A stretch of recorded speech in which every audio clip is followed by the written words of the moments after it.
It was the summer of 2018. I had recently graduated college with two of my good friends, John and Haley.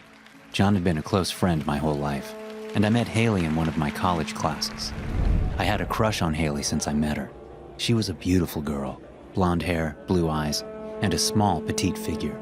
I always wondered what a girl like her was doing single.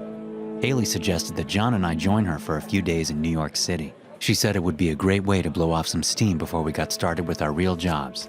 John and I found really cheap airline tickets and a reasonably priced Airbnb in Midtown New York City, and we decided to go. We planned on staying for 3 nights, but little did I know, we would be back after just 1 night. We had just arrived to our Airbnb from the airport. The sun was just beginning to set on the New York City skyline. The view was incredible from the high-rise condo we were staying in. I wasn't used to big cities, so everything seemed a bit overwhelming. Since we arrived at our Airbnb, Haley had been on her phone most of the time. I asked her what she was doing, and she told me it was none of my business. I glanced over her shoulder, and before she could shield her phone, I saw the Tinder logo. I said, "Come on, Haley, really? A girl like you shouldn't be on Tinder." She said, "I'm just messing around and it's harmless anyways." I told her, "You have to be careful. There's a lot of creeps on there." Who knew that those words would foreshadow what was to come? After dinner, Haley suggested we all go out. She said she knew of an upscale 2-story club downtown. I said, "How do you even know of a club when this is your first time in New York City?" Haley said, "I saw some good reviews online." I said, "Sure. I bet your newfound Tinder boyfriend said to go to this club." Haley laughed and said, "Okay, maybe you're right, but I think we should still go. He seemed like a cool guy, and if he isn't, we can just leave." I knew Haley was going to have her way regardless, so I didn't even try and argue with her. I said, "Okay, fine. We will go to this club, but if he is sketchy, we are leaving right away." The club was about a mile away, so we decided to walk. As we got closer to the nightclub, we started to hear the bass. We rounded a corner and saw a line of about 20 people waiting to get into the club. The exterior of the nightclub was all brick and had green vines running down the side. I glanced at the club's windows and saw bright neon flashing lights. I could also make out the dancing silhouettes of partygoers. Even though there were only about 20 people in line, it seemed like they weren't letting anyone in. Every couple minutes, someone would walk up, skip the line, and go right in. I thought they must be well connected to completely skip the line to a premier nightclub. Maybe politicians or rich business owners, I thought to myself. As I was in line, something caught my eye through one of the second-floor windows. I saw someone's head pressed up against the glass. The windows were tinted, so I couldn't make out any details, but it seemed like the person was looking in my direction. I thought maybe the person was looking for a friend who was stuck in line. I glanced away and looked back at the window, and the person was gone. After waiting for what seemed like forever, we finally made it inside the club. The area was crowded, but not as packed as I thought. There were 2 bars on the right and left side of the club on the first floor. On the far end of the club, there were 2 spiral staircases leading to the second floor. The second floor wrapped around the entire nightclub and overlooked the dance floor. Haley suggested that we get some drinks before it gets too crowded. John and I agreed and followed her to the bar. As we were walking to the bar, I made eye contact with the guy on the second floor. He was leaning against the railing facing my direction. He seemed very scrawny and pale. He had a bowl cut, and his hair was parted down the middle of his forehead. I kept holding eye contact with him. As we held stares, he slowly started to smile at me. His smile got bigger and bigger. His smile got so big, I could make out every tooth in his mouth. As he smiled at me, he pointed at himself, and then he pointed towards the bar. I looked over to where he was pointing, and I realized it was exactly where Haley was standing. I looked back at him, but he was gone. Chills ran down my spine. Adrenaline began to flow through me like a fire hose. His appearance and creepy smile reminded me of a horror movie villain. I got a really bad vibe from this guy and wanted to leave immediately. I pulled John aside and told him what had just happened. John said not to worry about it and that the guy was probably just trying to mess with me. I told John this time it's different and that I know when someone is just messing around. I told John not to tell Haley about what had just happened. I didn't want her to freak out. I went up to Haley and said, "Maybe we should check out another bar or club." She said, "No way. We just waited in line for 30 minutes. Let's at least get a couple of drinks and chill out for a bit." I thought to myself, maybe the creepy guy I saw was the same guy Haley was talking to on Tinder. I asked Haley if her Tinder guy was here. Haley said, "The guy told me he was here, but he hasn't been responding to my messages." I asked Haley if I could take a look at his Tinder profile. She laughed and asked me if I was jealous. I said, just let me see his page. Haley was reluctant at first, but she finally agreed and handed me her phone. She noticed the stressed out look on my face. She laughed and said, man, this Tinder guy has you really stressed out, huh? I ignored her. After taking a look at Haley's Tinder guy, I realized he wasn't the creepy guy I saw earlier. The Tinder guy was a buff New York City firefighter. I handed the phone back to Haley, and she got in line to order a drink. Now I didn't know what to think. Was this all just a misunderstanding? Was this creepy guy just looking at someone else and not me? Maybe one of his friends? After thinking about the situation, I knew he had to have been looking at me. But how did this creep know Haley, or me for that matter? As I looked around, I noticed the club was significantly more crowded. It was getting harder to move around. My mind went to Haley again. I glanced around, and I didn't see Haley anywhere. I started to get really anxious. Right before I started to panic, I saw the back of Haley's head some distance away at the front of the bar. I sighed in relief. Finally, Haley made it back to us with a few drinks in her hands. As she was walking up to us, I knew something wasn't right. Haley had a pale look to her face, like she saw a ghost or something. I asked her, "What's up? What happened to you?" She started breaking down crying. I grabbed her and pulled her into my arms. I said, "Everything's going to be okay. Tell me exactly what happened." She said, "I heard some guy say my name in a really creepy voice. He said, 'Haley.' It sounded so close, as if he was standing just a foot away from me. There were so many people around me I couldn't figure out who it was. At first, I thought it was just you messing with me, but then I saw you standing way over here. I knew it couldn't be you." All of a sudden, Haley's phone started lighting up with Tinder notifications. She began reading them and said, "Oh my God." I said, "What's wrong?" She said, "Read this." The Tinder firefighter guy said his account had been hacked and that all the messages that had been sent to Haley were not from him. We all agreed we needed to leave as fast as possible. We bolted from the nightclub and quickly waved down a taxi. We headed immediately back to our Airbnb. A huge sense of relief filled my body. My heart rate started to slow down, and I started to feel normal.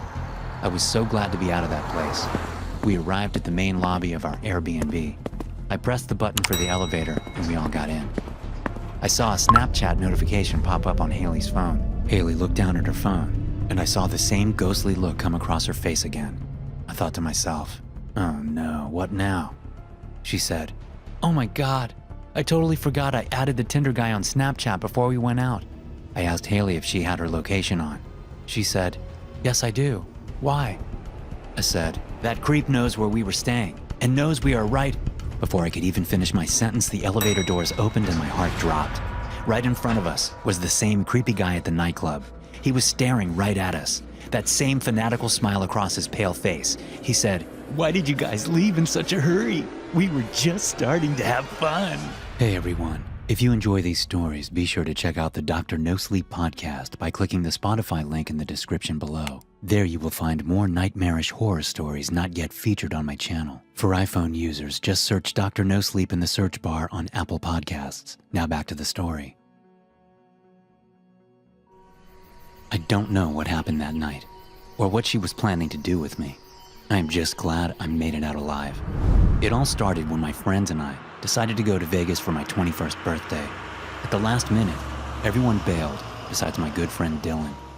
We got to Vegas and checked into a fancy hotel on the Vegas Strip. It was $400 a night, so I was glad we were only staying for 3 nights. After checking in, a brunette girl came over to Dylan and I. She was drop-dead gorgeous. She had a thick Russian accent. I always had a thing for accents. She had on tight jeans and a shirt that matched the colors of the hotel. She asked us if we needed help bringing our luggage to our room. I quickly said yes before Dylan could even mutter a word. I asked for her name, and she said it was Alexandria. I thought, wow, a hot name too. As we made our way up to the room, I made small talk with her. We got to our room, and Alexandria just stood there awkwardly. I completely forgot bellgirls work for tips. I quickly pulled out my wallet and gave her a 20. She smiled and winked at me. But before I could even say another word, she turned her back and walked down the hall. Dylan said to me, "If you keep tipping like that, you'll be out of money the first night." I said, "I know, man," but she was just so hot. The first night, Dylan and I bar hopped on the Vegas Strip. I don't even remember getting back to the hotel. My next morning was met with a hangover from hell. Every time I moved, I would feel a pounding in my head. Somehow, Dylan was completely fine. He didn't even feel hungover at all and wanted to go out and party more. He told me there was a pool party nearby. I told Dylan that he should go by himself because I wanted to get some rest. I woke up a few hours later to Dylan coming back to the room soaking wet. He told me to get ready to go out. He said he met some cool guys and girls who were having a pregame in another room. My head still felt like a bomb went off inside. I told him to go out and that I may join him later. Dylan left without protesting. I went to sleep and woke up 2 hours later. It was 8 p.m. I felt much better and decided to go to the hotel bar. I figured a drink or two would get me back to feeling normal. I sat down at the bar and ordered a drink. Out of the corner of my eye, I saw Alexandria. She was wearing tight leather pants and a red shirt. She looked stunning. I noticed she was coming towards me. I thought there was no way she even remembered me. She sat down right next to me and ordered a drink. My heart started racing in excitement. She nudged me on the shoulder and said, "Hey." We hit it off right away. I learned that she came from Russia on a work visa and sent most of her money back home to her family. As we talked back and forth, she started to gently touch me. It was subtle, but I got the message that she liked me.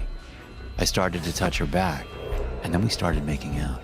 After making out at the bar for a while, I thought a more private setting would be more appropriate.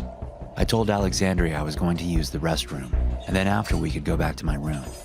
She happily agreed. I returned from the restroom and closed out my tab. As I left the bar, Alexandria nudged me. She said, "You're not going to finish your drink?" I didn't even notice I still had anything in my drink. I quickly picked up my glass and downed it. Alexandria chuckled. It wasn't a friendly laugh. It had an evil undertone to it. I instantly got a bad feeling from her. She yanked on my arm and said, "Let's go back to your room, silly." As we got close to the elevator, my vision started to fade. My legs started feeling like putty. I heard someone ask in the background, "Is he okay?" I tried to cry for help, but nothing came out.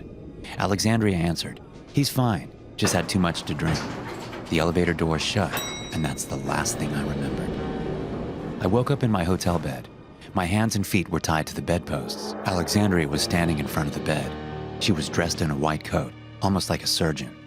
I noticed there were all kinds of medical tools on the nightstand. I heard her say, "He's not supposed to be awake yet." I started screaming. Alexandria quickly gathered her things and left.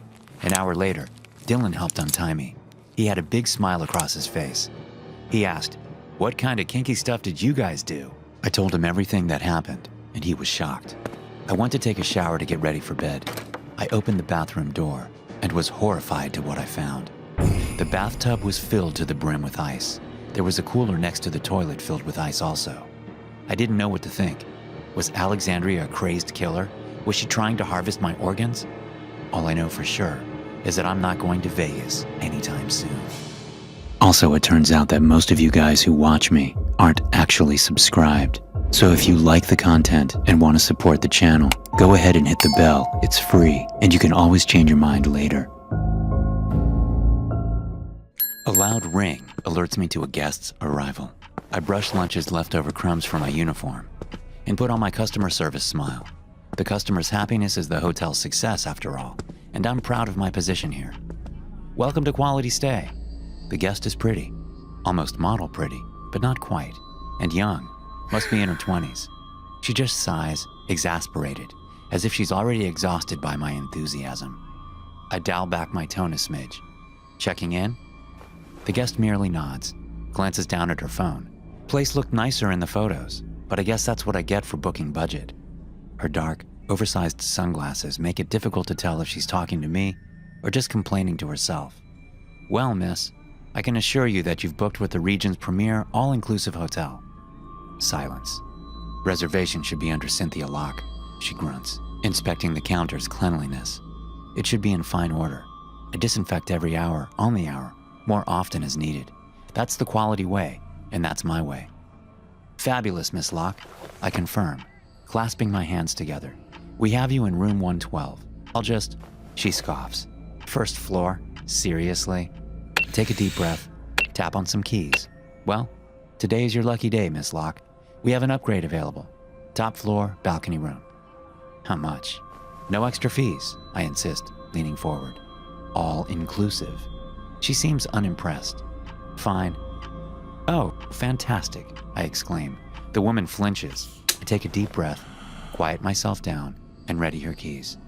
Alrighty, I'll show you to your room.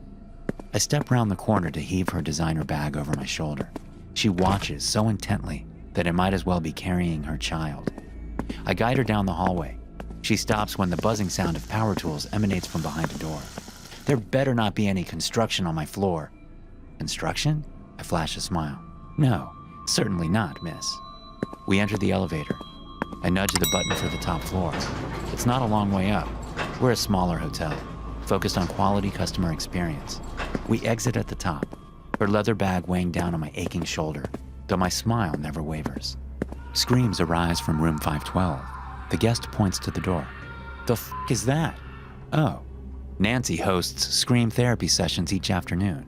If you want to join in, it's all-inclusive, I get it, she snaps. Chuckling, I direct her to room 536, where I slide the key through the reader and gently push past her to prop the door open like a true gentleman. She groans at the sight of our most exclusive room.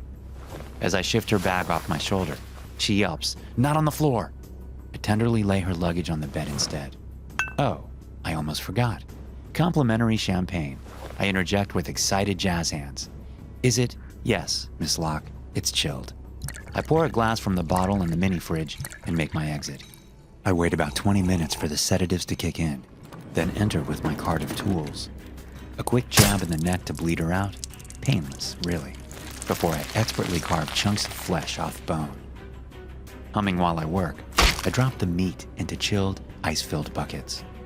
Once I'm finished, I stow the buckets on the cart's bottom level, obscuring them with the cloth liner. I'm due in the kitchen, but I make a stop to knock at room 512. Nancy emerges, a short, middle-aged woman with mousy brown hair.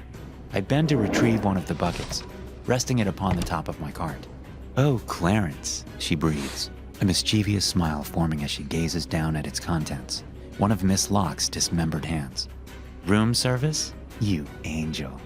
She looks up and down the hall before craning open her mouth, jaw creaking as it unhinges, and tossing the treat into a gaping maw.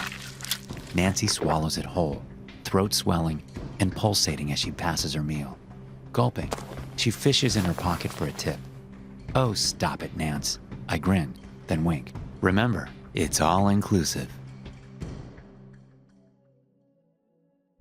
Knock, knock, knock. Stiff, professional, cold.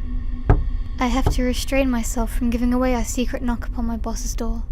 The one to communicate that business hours are over, that the visit is strictly for pleasure. I'm startled, but not surprised, when his wife opens the door to their hotel room. "Good morning, Mrs. Jensen," I chirp. I know it's wrong to sleep with your married boss, and certainly worse to take a vacation with him and his wife, but what can I say? I love the man. Of course I jump on the opportunity to sit poolside with him sipping margaritas. As his personal assistant, I can get away with going almost anywhere with him. Between sightseeing and lavish dinners out, I've been handling his scheduling, taking his calls. "Hi, Lily?" she mutters, flustered. I feel my face reddening as I wonder if she heard us last night. The disarray of her room shows she's nowhere near ready to check out. Ready to go, ma'am?" She just shakes her head solemnly, auburn hair spilling over her aging face. "No, I just decided to extend my stay.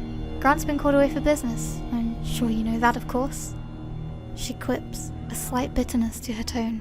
Of course," I stammer, lying. All part of the act. "I've packed Grant's bag. He'll meet you at the airport. There's some of my stuff in there too, if you could remind him to start the wash when he gets home." She rolls the bag into the doorway. I take hold of the handle. "Got it," I confirm, a sudden pang of guilt rising as I note how exhausted, how depressed she looks. "You get some rest, okay?" The haggard woman nods lethargically. Yeah, I'm gonna take a bath. Thanks, Lil." As she nudges the door closed in my face, I roll our bags down the hallway with some effort. Mrs. Jensen must be a heavy packer. I check out before heading to the rental car. I'm able to lift my own bag into the trunk with ease. Clarence has to assist with the other. I arrive at the airport and park in the return lot. I struggle with the Jensen suitcase for several minutes to no avail, and no one's around to help shoulder the load. The bag is stuffed nearly to the brim. I unzip my mostly empty suitcase to move some of their belongings to my own. When I reach for the zipper on the Jensen's bag, I'm sickened by how moist it is. The fabric is absolutely drenched. One of Mrs. Jensen's creams or lotions must have burst, I tell myself, as I slowly unzip the case. I flip it open, and my heart shatters, practically stops. A ringing escalates in my ears. My vision blurs. Inside the suitcase, I find the pieces of my forbidden lover, my boss, my Grant. His eyes frozen in a wide, pleading stare. I open my mouth to scream. I started shaking in horror and disbelief. I remembered back to the buzzing of power tools I heard all morning. I assumed it to be the hotel making renovations, but I realize now, though, that there were no renovations, that there was no construction at all.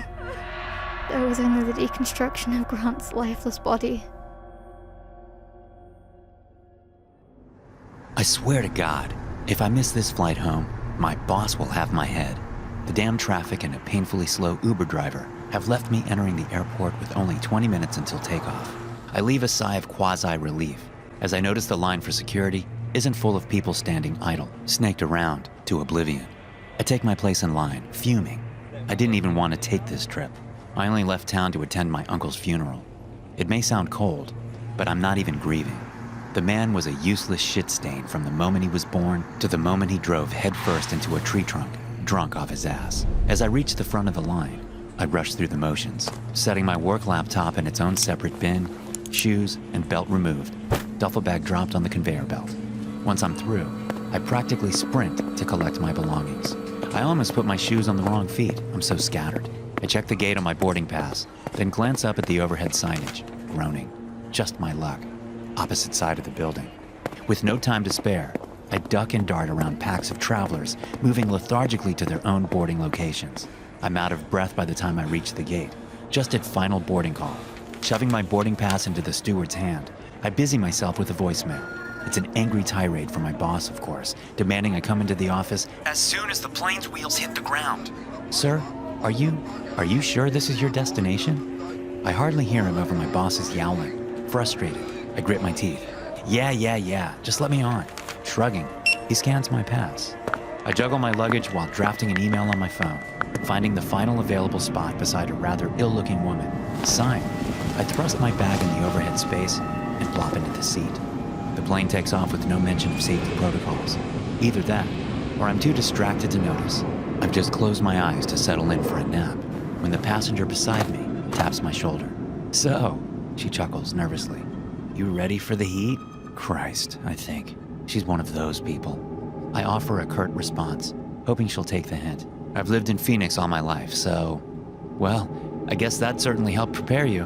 Her response confuses me, unsettles me, but not enough to pry any further. I'm finally getting comfortable again when she interjects. What brings you to our destination? I'm on business. On business? She guffaws. Must be a lawyer. I've heard there's plenty of those where we're going. I burrow my frow, dig through my pocket for my boarding pass. There must be some mistake. She takes my silence as an opportunity to ramble on. I'm sorry. I'm not usually like this. I'm just anxious. I made my decisions, hurt a lot of people.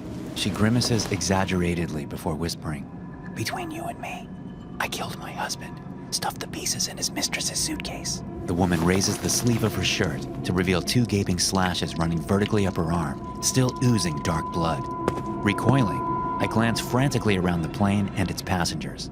They're all pale, dark circles etched under their eyes. Some are old and frail, but some are young and shouldn't look so ghastly. One has a gruesome shotgun blast to his stomach, torn open into a seeping pit. I don't know where I am. I don't know where I'm going. I don't know who any of these people are. Don't know what they are at all. I tense, panicking, until my gaze lands on a familiar face, just across the aisle.